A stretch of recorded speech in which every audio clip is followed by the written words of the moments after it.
Tahukah Anda bahwa tampilan produk yang akan Anda jual cukup berpengaruh terhadap persepsi calon konsumen Anda terhadap produk tersebut? Seperti contoh yang ada di depan ini.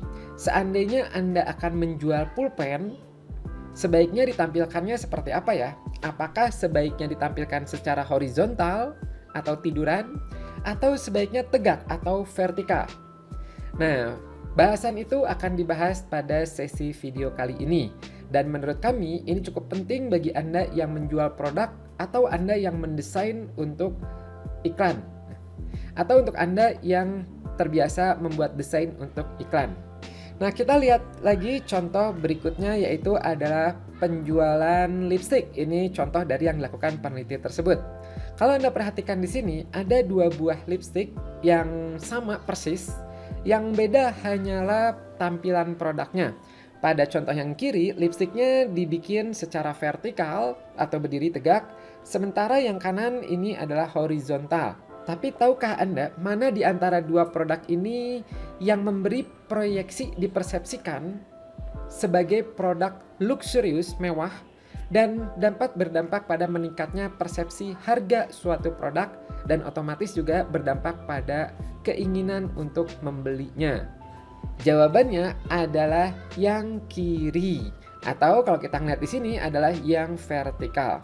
Jadi dari penelitian tersebut ya, itu dari hasil surveinya menunjukkan bahwa produk yang ditampilkan dengan vertikal itu ternyata memberi impact lebih mewah, terkesan lebih mewah, kemudian diekspektasikan memiliki harga yang lebih tinggi atau lebih mahal ya. Dan ini berimpact pada kesiapan membeli produk tersebut. Dan yang menarik adalah yang ketiga, yaitu ternyata meningkatkan keinginan untuk dibelinya. Nah, ini menarik sekali ya. Nah, ini penelitiannya dilakukan oleh Van Rompuy dan teman-teman ya.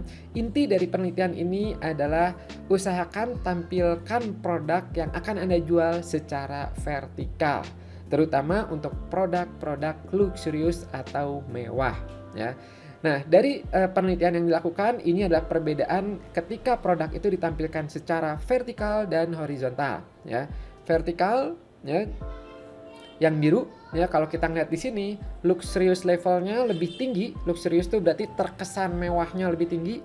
Kemudian expected price-nya pun dipersepsikan lebih tinggi ya. Jadi calon customer udah lebih siap ya untuk melihat, wah ini kayaknya mahal nih, keren nih, dan mahal nih gitu ya.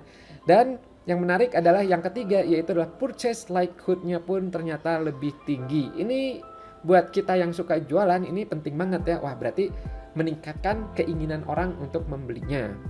Nah, dari penelitian tersebut itu dikembangkan ya, bahwa ada tips-tipsnya, saran-sarannya. Jadi ketika Anda misalnya menjual tiket pesawat atau misalnya liburan atau apapun itu ya, kalau memungkinkan itu sertakan gambar yang vertikalnya ya. Nah, ini contoh ya, contoh di penelitian itu adalah parfum ya. Jadi parfum, nah elegant fragrance ya gitu. Jadi yang satu adalah menggunakan gambar ini dari Prancis ya gitu. Yang satu adalah yang kurang lebih nggak tinggi-tinggi ya, pemandangan atau yang datar seperti ini, horizontal. Dan yang kedua adalah ada yang vertikalnya ya, ada Eiffel-nya. Ya, ini tidak harus Eiffel ya gitu, minimal ada vertikalnya atau produknya. Nanti kita lihat contohnya. Dan ternyata hasilnya yaitu yang kanan